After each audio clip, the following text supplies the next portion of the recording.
good people of planet Earth. It's Sunday morning, about 9 o'clock. I got up this morning and thought I might just have a lazy day, maybe get the other two wheels out, the bicycle, do a bit of exercise, get a bit fitter. And I thought, bollocks to that, I'm taking the AT out. I would introduce you to everybody else, but there isn't anybody else.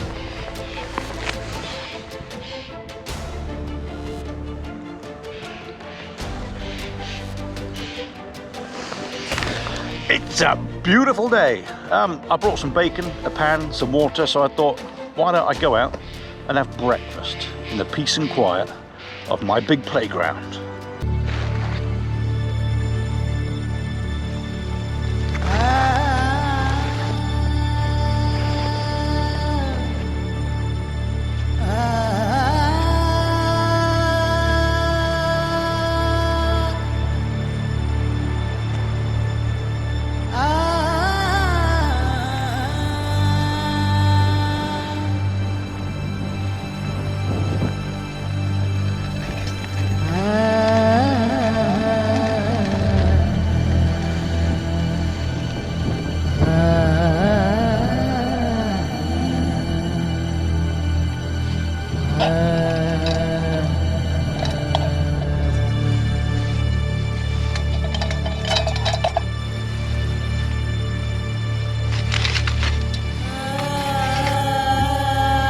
This right here is my smug face.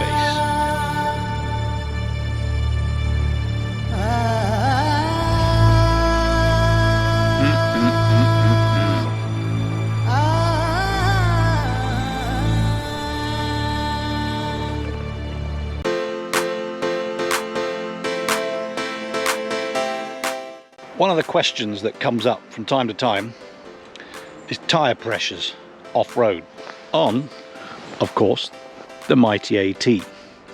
Now, some people use bar, some refer to PSI.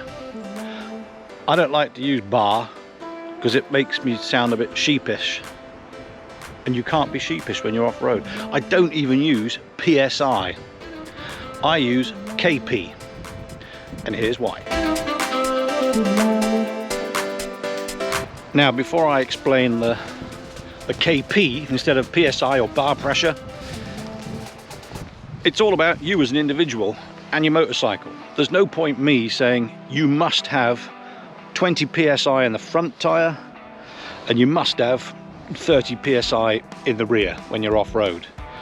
It all depends on a number of factors. Your height, your size, your weight as an individual. I'm what, 5'7", and we'll go on to that a bit more in a moment. Or am I 5'6"? I'm short either way. It's also about the bike. You could have luggage, you could have no luggage. The bike could be light and nimble, little YZ 450. It could be 1000cc Africa Twin. This is why I don't recommend specific tyre pressures. There's the AT and his back tyre. We mentioned bar pressure, we mentioned PSI. I like to use the KP. It's called, a simple term, knee pressure.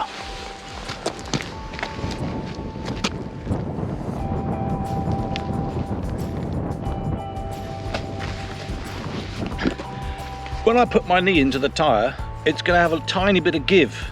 Now, that could be 24.5 psi, it could be 35.5 psi.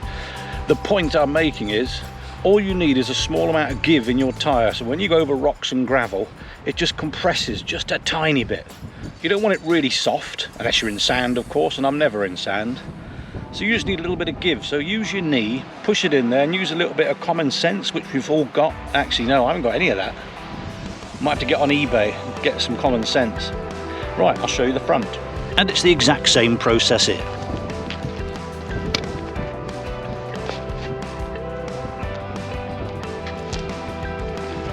Have I or have I not got enough give in that tyre? If I haven't got enough give, just get a stone, a twig or something, take that dust cap off, just give it a little psst, psst, just let a tiny bit out at a time. The best way is to take a bit of pressure out over the course of maybe half an hour to an hour until you feel comfortable. If you're running road pressures on tracks like this, your wheels are going to be squirreling over every single stone and bit of gravel. If you've got a little bit of pressure out your tyres, it's going to be peachy. Right, enough talking, let's go ride.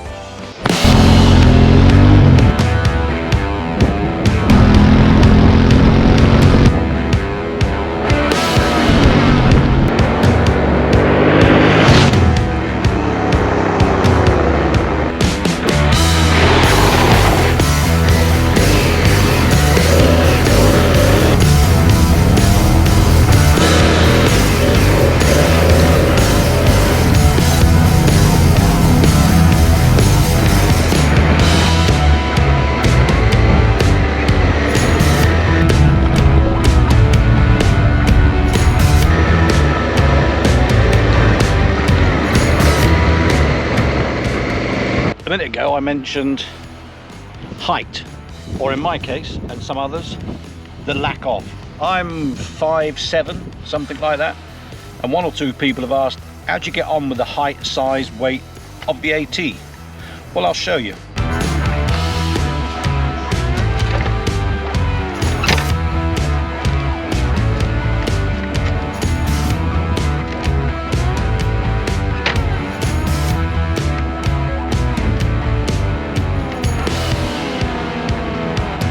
So that was an example on the AT. In a nutshell, being 5'7", when you get on an AT, the balls of your feet are going to be just about on the deck.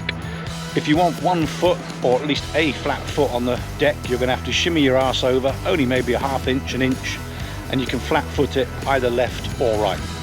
But when you're on the go, who cares how high or tall the bike is? When you're up on the pegs and a smile on your face, don't matter how big it is, it's just when I stop